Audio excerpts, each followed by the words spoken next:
As you guys might know, for the last year and a half or so, I have been playing through the Kingdom Hearts all-in-one package. And boy, oh boy, was it a absolute feast to go through.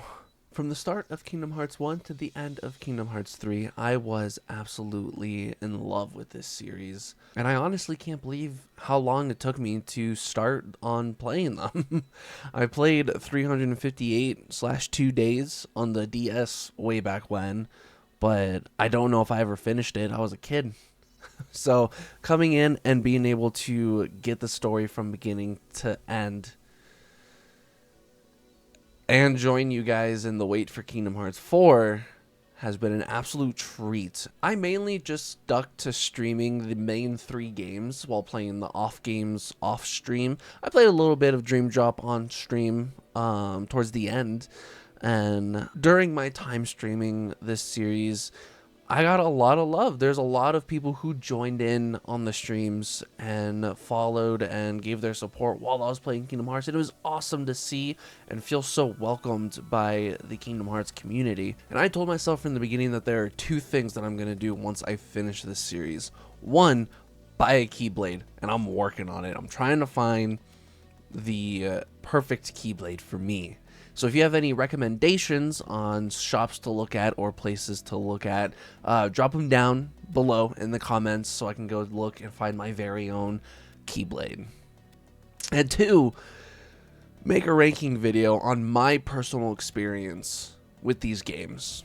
Now, obviously, we are excluding the games that were just cutscenes, which means there's no 358 over 2 days, there's no recoded, and there's no back cover. As well as I decided to leave out Fragmentary Passage, even though it's a great game, it just didn't last too long. It was a very, very short game. I will touch on all these games towards the end of the video, just kind of give my feedback on the story, and I did do a little bit of research. I watched some videos with a little bit of gameplay, that way I can talk about it a little bit more. And that will be later in the video, right before we talk about our #1 game. But of course, this wouldn't be a ranking video if we didn't start at the bottom of the list.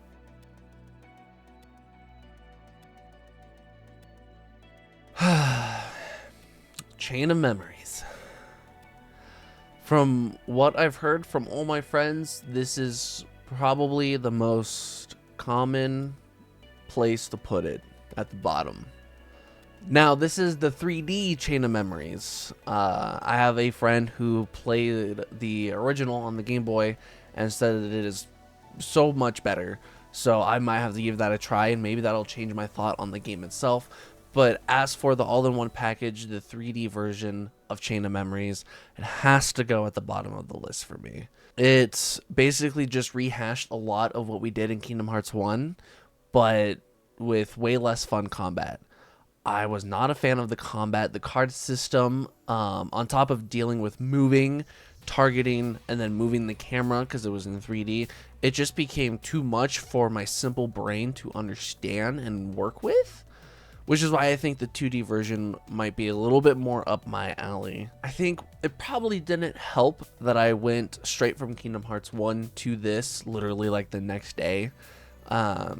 The Kingdom Hearts 1 story was still really fresh in my brain, so going back just to kind of relive it all was a little disappointing. It wasn't all bad. We got to play as Riku. That was cool.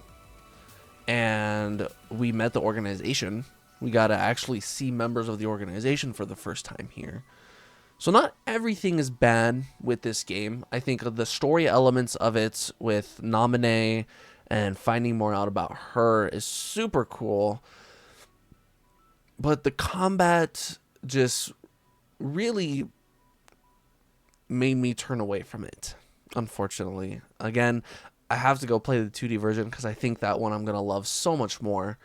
But as for the all-in-one package ranking, Chain of Memories is at number 6. I've racked on the combat a lot, so let's give the combat a little bit of praise. Because, again, as much crap as I have given it so far, I did really like the way that using different numbered keyblades or using keyblades of the same number gave you different abilities. That didn't work out so well for me because I was too busy dealing with the camera and the targeting to really shift through the cards to find the combos I wanted, and I just kept mashing the button. So if a combo showed up because that's how it was in the deck order. So that is a little bit unfortunate. I feel like I probably would have had a lot more fun in the combat if I was able to focus more on getting those combos off. But the combos that I did get off were really fun to see and a lot of fun to actually execute. For as much as I didn't like Chain of Memories, it is very important for the lore of Kingdom Hearts because of the ending, what happens at the end with Naminé, and how that leads into Kingdom Hearts 2. So, although it is lowest on the list, it was still lore and story-wise a great experience. And in my opinion, it only gets better from here. So let's move on to number 5.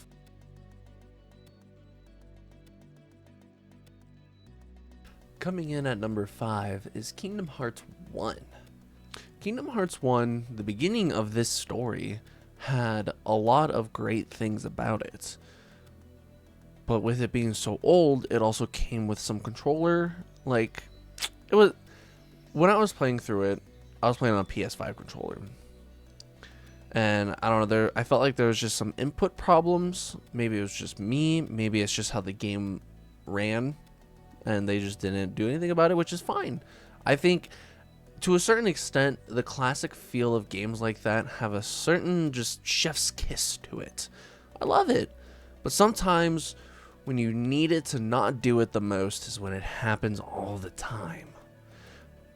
Jumping is one of those things in Kingdom Hearts 1 that I know messed me up a lot. What was really nice about Kingdom Hearts 1, putting myself in the shoes of someone who's playing this for the first time when it comes out, seeing Disney and Square Enix with Final Fantasy just merge and having those characters coexist together was a very interesting concept that led to something super amazing. I mean, we got to see Cloud in Hercules' world. I'm just saying, you don't see that anywhere else. But that Sephiroth fight, I still haven't been able to do that. I think another big thing that Kingdom Hearts 1 has against it in my mind is just the entirety of Atlantis. Not only did I not like swimming or fighting in the water, but the fact that that boss fight for me was unnecessarily hard, so I spent at least 3 hours just listening to Under the Sea time after time after time after time. It really started to get annoying, especially when I was streaming it and Disney was copyrighting it, understandably so, but that made me super annoyed at the fact that not only was this world just terrible and unnecessary, I did not want to be there ever, but that was just the icing on the cake, is getting the notifications of the copyright on the music. One of the other things that I will say Kingdom Hearts 1 did not do really well, after seeing how it's improved since, the gummy ships. I hated the gummy ships with all my soul. They had absolutely no reason to be that difficult to deal with. And again, maybe I'm just a bad gamer. You know, maybe we can just chalk this up as I'm a bad gamer. You know, that very well could be possible. But I will die on the hill that these gummy ships, now having the experience of the gummy ships in 2 and 3, which I'll touch on during those games, is just so much better. It's just so much better. But, you know, every game has to have something you don't like. I think one of my favorite moments from Kingdom Hearts 1 has to be the Riku fight. At the beginning of the Riku fight, I was way underleveled. I did not have the damage, nor did I have the extra stuff to be able to beat him. I had to go back, and I ended up doing a bunch of side stuff off stream. I was in a call with my buddy Marcus, who, if you don't know him, Flesh by Fail, he's been in a lot of videos. He's also a very huge Kingdom Hearts fan. So I went through and did a whole bunch of the side stuff, got all those extra levels, got all the extra abilities, and I just remember coming back and being able to more easily take care of Riku. But not only that, but also understanding their fight patterns, their ability patterns. It's one thing that I love the most about these type of games is just learning their attack patterns and how they fight and getting the vocal cues. I think just Kingdom Hearts just really reminded me to just grind some levels and then get on and beat someone that you were stuck on. I really love that. Another thing I really like about Kingdom Hearts is just the overall vibe of the old games. You know, graphics that didn't take themselves too seriously, but were still absolutely beautiful, which led to, you know, things like this. Scary, but funny. All in all, I think Kingdom Hearts 1 is a great game. I only put it at 5 because just I think the games that I'm gonna be talking about later just improve on it so much to where it would be disingenuous for me to put Kingdom Hearts 1 too higher. It was the start, and it led to being able to do all the other things that Kingdom Hearts has done. So it's a great game. It started a whole lot of fandoms. It started a whole series of games that people fall in love with. But just in my experience, in the all-in-one package, comparatively, looking at, you know, story-wise, lore-wise, gameplay-wise, it just doesn't chalk up. And that could be very well because of the time it was made, which has no fault to the game itself. But again, this is just my opinion. But now I think it's time to move on from Kingdom Hearts 1 to the next game on our list.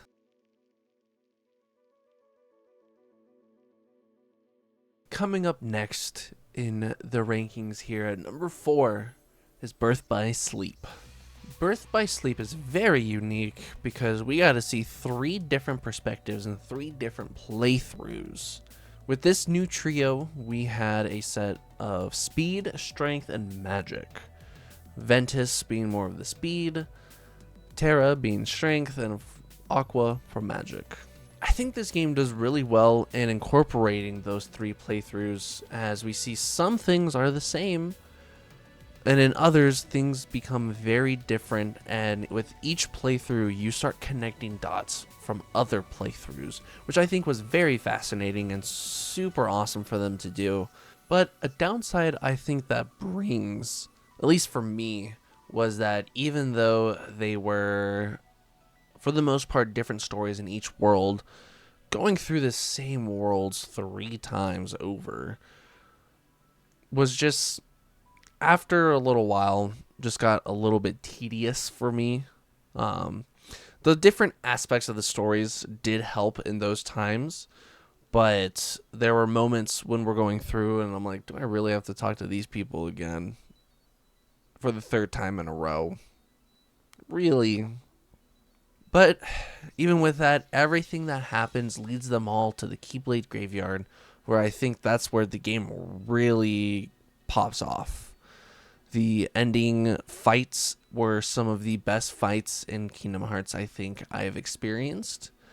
I was a real big fan of Terra's story at the end there. It was very interesting and leads to a lot of... Each of these playthroughs leads to so much within the rest of the series, and as this is somewhat of a prequel to everything, it is so very interesting to see the effects of what happened in Birth by Sleep and how they affected other aspects of the other games as you look back on them. So it was very interesting to get those perspectives of the story. But when I look back and think of what playthrough I liked the most, overall, Surprisingly, I think I have to go with Aqua. Throughout all my Kingdom Hearts experiences, I never really messed a whole lot with magic. Magic was not really something I did a whole lot. But Aqua just felt so smooth to play that I couldn't dislike it. It was super fun. The different command styles that Aqua had, I felt like just played a lot better for me than the other two. So yeah, I think Aqua has to be my favorite playthrough in Birth by Sleep. One other thing that was a lot of fun to do in Birth by Sleep, but I feel like it lost a lot of value when you took it from a portable PSP to a stationary console, is the Monopoly mode. This little game mode helps you upgrade your abilities faster. That way you could morph them into new abilities and all that. It was a lot of fun to play, but I found myself wondering if I would have probably played it more if it was like, on a car ride, or if I was like just laying in bed. With it being stationary and just here at my computer, I felt myself just wanting to play the game more than playing this little mini game that was built in. But it was still a lot of fun. I did try it out, I believe like 3 or 4 times. I tried out different maps and had a lot of fun with it. If I talk about the playthrough I like the most, I think I have to talk about the playthrough I didn't like the most, which was Ventus's. Which wasn't because of the gameplay. Well, a little bit because of the gameplay, but it wasn't because of the story. But at the end, when we're fighting Vanitas, it was my first playthrough.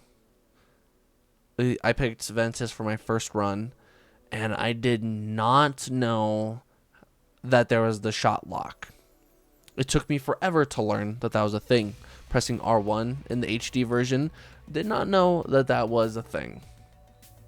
So it took me forever to actually beat that final boss because I was just unaware of the ability that I needed to press while fighting Vanitas. Other than that, Terra's playthrough, it's just middle of the pack, was fun. Got through it all, so nothing bad about it. And then that one little blip in Ventus's playthrough that made it just a little bit more annoying to deal with. All in all, I think Birth by Sleep was a great story and a great prelude to everything that's happened in Kingdom Hearts. But let's go ahead and move on to our top 3.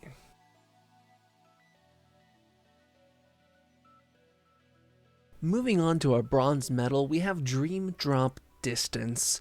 Now, Dream Drop Distance came out on the 3DS, and from what I was told by some of my friends, not a lot of people liked it. I didn't look too deep into it, but I really enjoyed this game.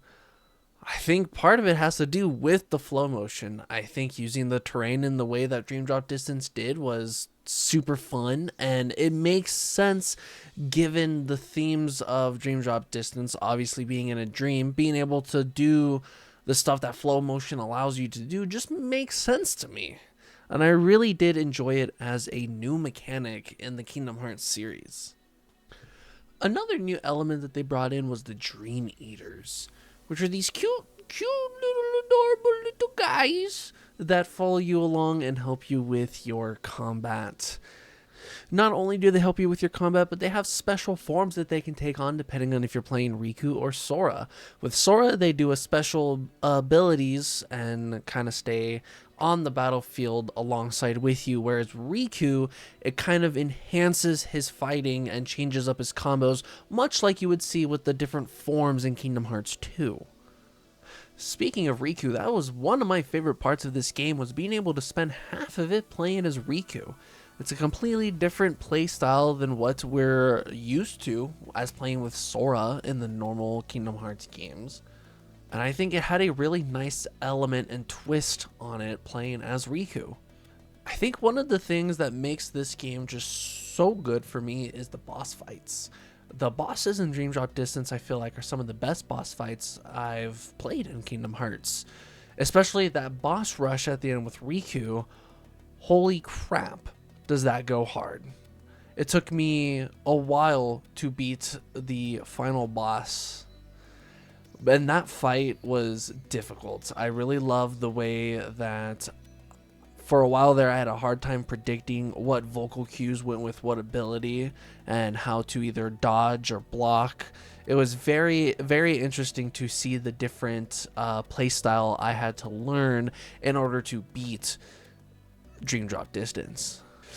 I also gotta say, I think I really like the story of Dream Drop Distance. The way that it carries on and leads into what we see in 3 with both Riku and Sora both trying to get that mark of mastery and the power of waking so they can start collecting those final lights, all the lights that they need to take on the 13 darknesses.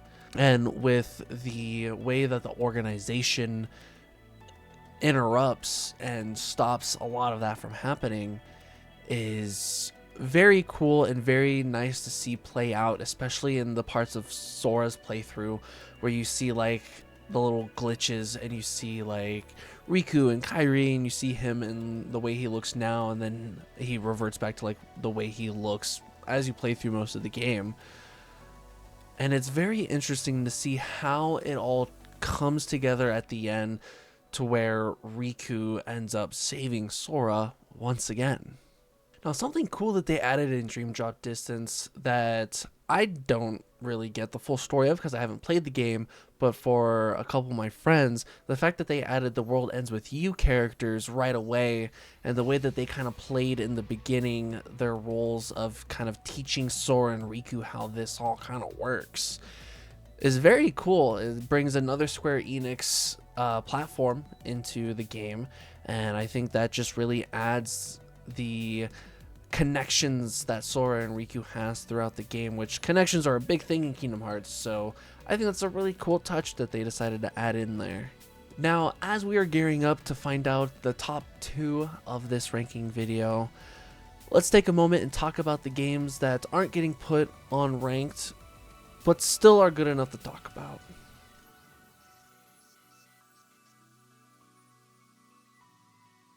$358 over 2 days brings you an interesting look into Kingdom Hearts as you play as Roxas and a part of the organization.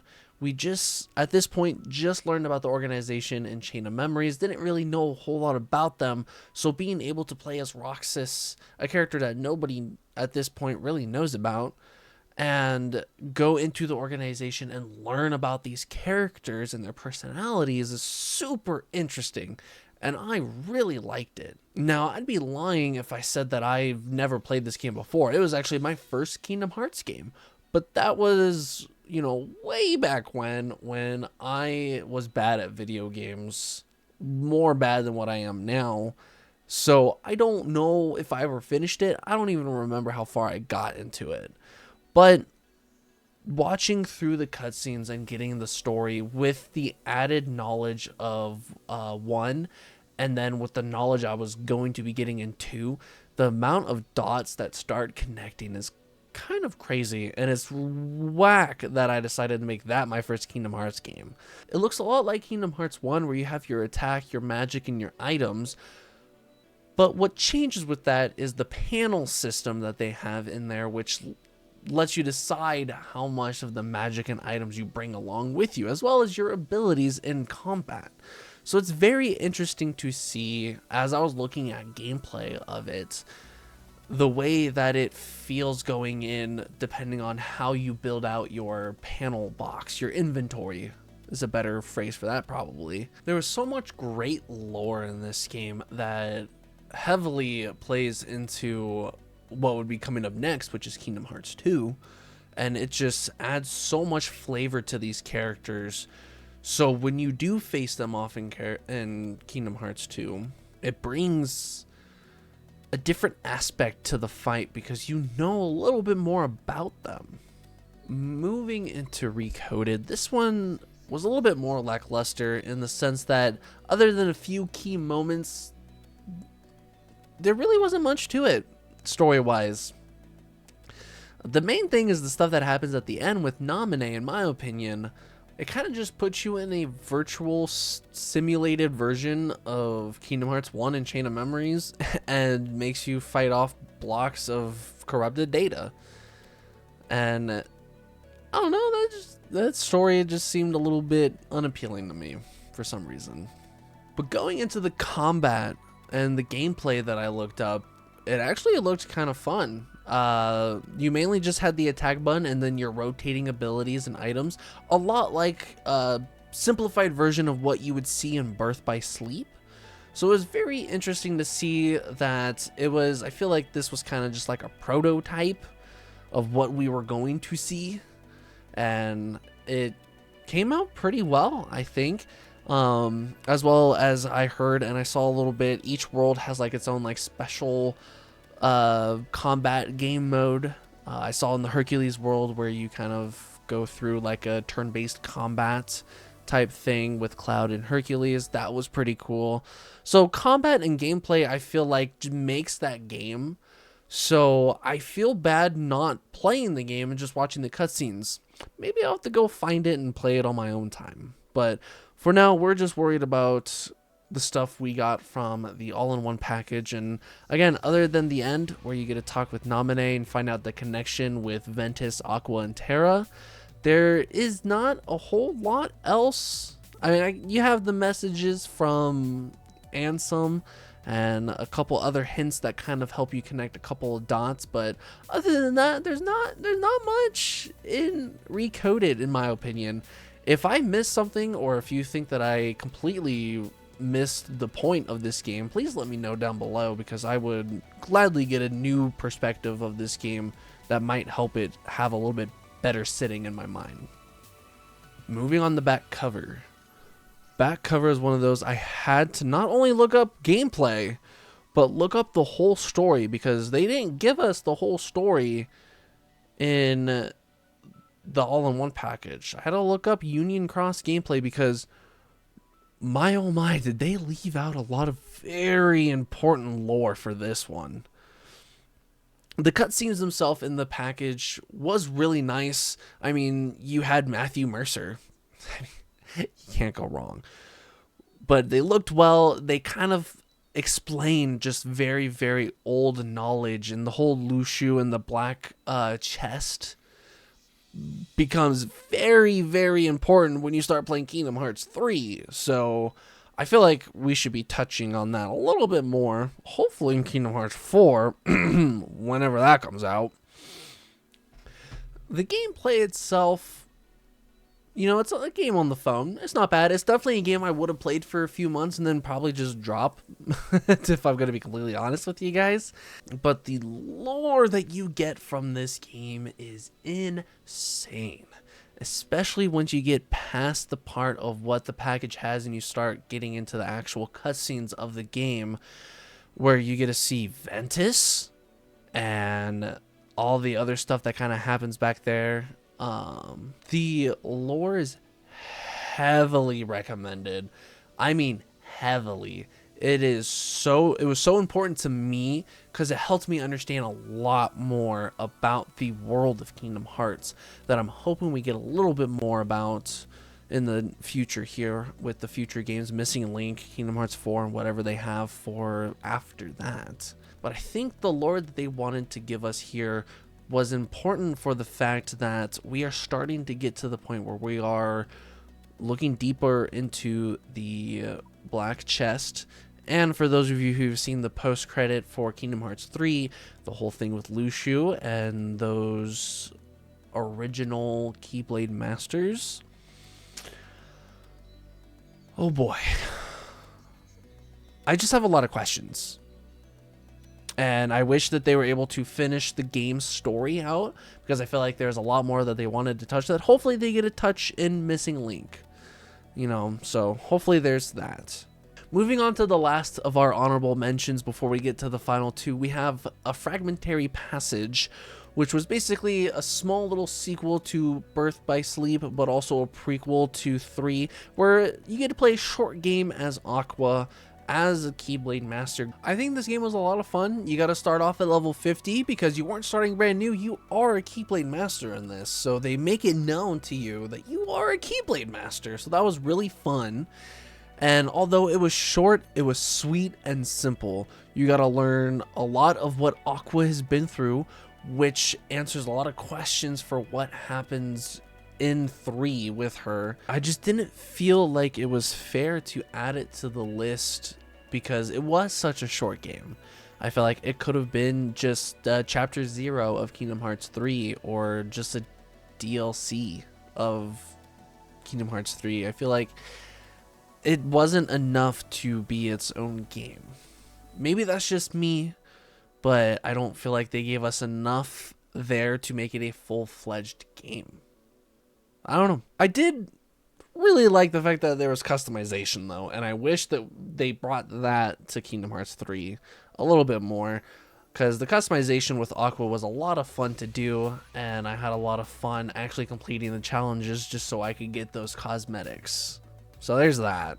But we are done talking about all those, so why don't we head into our number 2 game in the Kingdom Hearts series.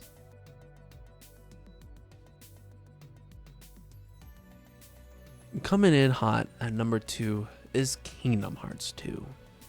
Now, a lot of my friends put this as their number 1, rightfully so. It is a great game. I mean, we have so many improvements from Kingdom Hearts 1, whether it is visually, or especially with the gameplay. I feel like the divine forms as well as the different Keyblades feel a lot better in Kingdom Hearts 2 than they did in Kingdom Hearts 1. There's been a list of improvements, but one of the ones that I feel like is most important to me is the gummy ships. Earlier in the video, you heard me talk about the gummy ships and the fact that they sucked. I liked them a little bit more here in Kingdom Hearts 2. I think they did a lot of improvements, and I really did enjoy actually going through the gummy ship stuff, and it didn't make me want to just end the playthrough, so that was really nice. Now, in Kingdom Hearts 2, you start as Roxas, which is a little bit different than what we're used to. But it was very nice because it kind of gave you a great introduction to this story and kind of led you to see what is going on with Sora. Because last we see of Sora at this point is at the end of Chain of Memories when he's going in to get his memories rebuilt with Naminé. Obviously, the biggest part of Kingdom Hearts 2 was the organization, which thankfully, because we went through 358.5 days, we know a decent chunk about the organization. So for those who didn't play that side game, they might be a little bit confused on some of the organization members and who they are and how they relate in certain aspects of the story, especially Axel when it comes to Roxas. I feel like that is something that you need to have that context for.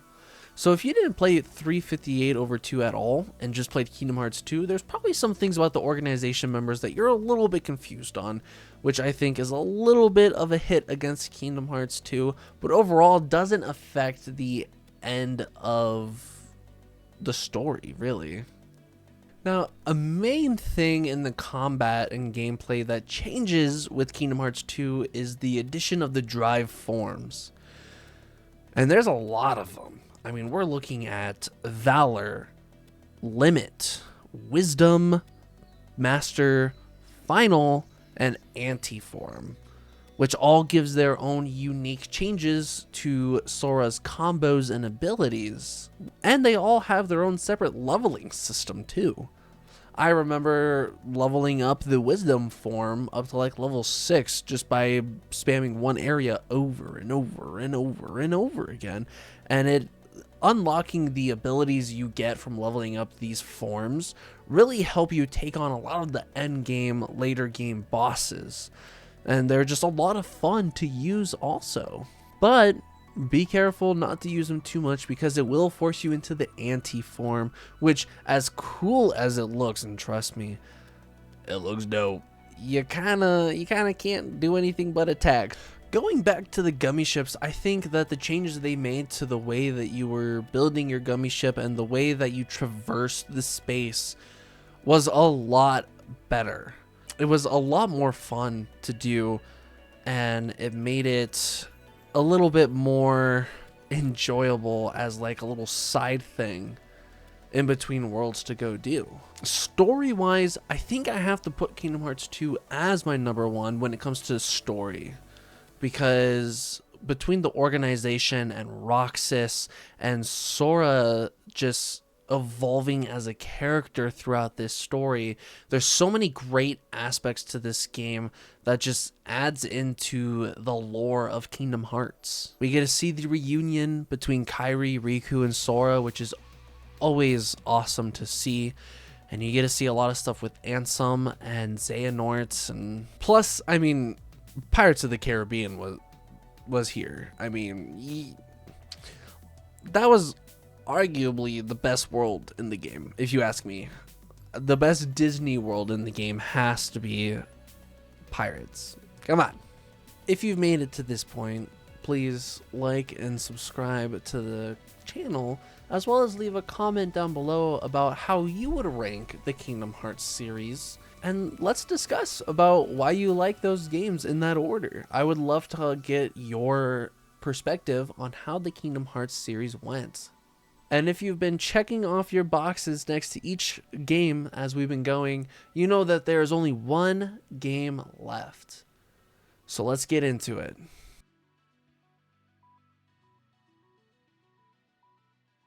So let's talk about Kingdom Hearts 3, because it was chocked full of upgrades. We had the Unreal 4 graphics. It looked gorgeous. We had Keyblades turning into different weapons. We had Sora changing outfits as well with every single Keyblade transformation, as well as the classic different look in each different world, which arguably I think had the most awesome ones with Toy Story and Monsters Inc. And this has to be by far the best gummy ship version I have seen. But first, let's talk about the main focus of Kingdom Hearts: Keyblades. In Kingdom Hearts 3, each Keyblade has their own transformation, and some of them have 2 transformations. It was super cool to find out which ones I liked and find out what each one did. Oh man, it's the best version of Keyblade combat I think I've seen in Kingdom Hearts. One other really cool feature they added with this was like the special ability, the special moves and the team moves. You had the merry-go-round, the teacups, the blaster, the pirate ship. Plus, you just had moves with Donald and Goofy where you had the meteor, you had the one where you spun Goofy around. You know, a lot of fun different moves that can be done in the middle of combat, which I think helped kind of fill combat with more than just pressing the attack button, doing an ability or spell, pressing the attack button, doing a spell, pressing the attack button, doing a spell, right? It kind of helped relieve the repetitiveness of combat for me, and I think it was a really great feature to add into the game. The way that they did dark mode in this game is very interesting. A lot like the anti-form that you saw in Kingdom Hearts 2, the dark mode happened whenever you got to low health.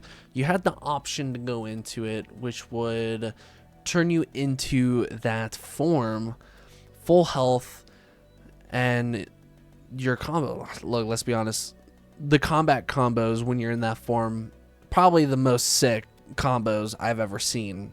So that's awesome. But it really brings in a lot of depth to Sora, as we see at the end where you're fighting Xehanort and he forces you into it. There's a lot of story stuff around that is still under question. You know, I could be wrong, but I believe it has something to do with when he became a Heartless in Kingdom Hearts 1. But what else does it impose for Sora's story and character development as we continue on to Kingdom Hearts 4? I would really like to figure that out, and hopefully they touch on it a little bit more. But now let's go over something that I didn't think I was going to be this excited to talk about: the gummy ships. So in this iteration of gummy ships, I actually had a lot of fun having the free roam to explore the space. I feel like that is what we needed to begin with in order to make a space minigame in space. Just have it more open world, have all this stuff just kind of flying around to go do. And I had a lot of fun getting the different presets and different builds for the gummy ships and trying out different ships. I actually did a decent amount of the gummy ship missions in this game, which I've never even touched in either of the other Kingdom Hearts games. So if that goes to show you how well they flushed out this gummy ship system. Now, when it comes to gameplay, I've already talked a lot about gameplay. It's why I chose Kingdom Hearts 3 as my #1 game. I think the gameplay and all the different keyblades and the way that they function really makes this game my #1. And all the worlds we go to are actually a lot of fun. I really love Pirates in 2, as you guys just heard me talk about a little bit ago. But the Pirates world in 3, I could drive my own pirate ship? Come on, guys, you can't make this shit up. This is amazing. Plus, growing up, I was always a huge fan of the Pirates movies, so it only makes sense that I still choose it as my #1 world in this game. But story-wise, let's get into it, because, man, the first half of this game really doesn't feel like much. If I'm going to be honest, you know, going to all the worlds, you kind of get glimpses little by little about what the organization is doing, but it doesn't really give me a whole lot, not as much as the second part of this game. Because once you get to the Keyblade Graveyard, it feels like you're playing an entirely different game. First off, you have everybody losing hope and everybody just going one after the other. You have Donald Duck becoming the strongest mage in history, only tied with Bahamut in Final Fantasy 16. Donald Duck supremacy. That's all I'm saying. If you guys watched my streams or watched the few YouTube shorts I've made on this second half of the game, you know I went absolutely crazy. Everything that happened just ended up blowing my mind, one after the other after the other. The whole system of going and choosing your path to helping Riku fight off all the Xehanorts, the Xehanort Xemnas and young Xehanort. Then you have like Mickey dealing with Marluxia, and then we get to the multiple Soras. After the defeat, meeting with the Cherokee, mind-blowing. And then you collect a sense of self, get back out there, and you pick up where you left off, and you, with the power of light and the power of friendship, you just get a little bit closer to defeating the darkness. And wow, just that, I can go in detail, but I don't want this video to be like an hour long. So, it's kind of crazy how different this game gets once you enter the Keyblade Graveyard. And I think that it has to be the best section of a game that I have ever played. The whole scene through the maze as you're going to help everybody fight and ending up fighting Xehanort, and then the Kingdom Heart, you have the heart and you have all the Keyblade wielders trying to clear out the darkness and open up the light. You go find Xehanort, and that fight against Xehanort was tough. Compared to the rest of the game, it was one of the hardest fights in the entire game. I'm not counting the Remind DLC, but that fight alone was just so hard. I think that was the first time I had to use up one of the Kupo coins to get revived. I've never had that happen before. The conclusion to the story, having Sora find Kairi and himself disappearing, kind of feels like a good wrap to the story. And then they hit you with that end credit scene with Luxu, the Black Chest, and all those people that we thought long gone. And then you're like, well, What's next? And then they hit us with that Kingdom Hearts 4 trailer. I am so excited, and I can't say how thankful I am for all the support and love that I've gotten throughout playing Kingdom Hearts from you guys. And I am so glad that I am here with you now, waiting for Kingdom Hearts 4. I know you've been waiting a lot longer than me, but now we are here together, and I can't wait to see what the rest of this story has for us. But as for now, that has been the ranking of these games, with Kingdom Hearts 3 being my number 1 Kingdom Hearts game. Don't forget to let me know down below what you thought of this ranking and your personal ranking of the Kingdom Hearts games. And until next time, may your light be your guiding key. Goodbye.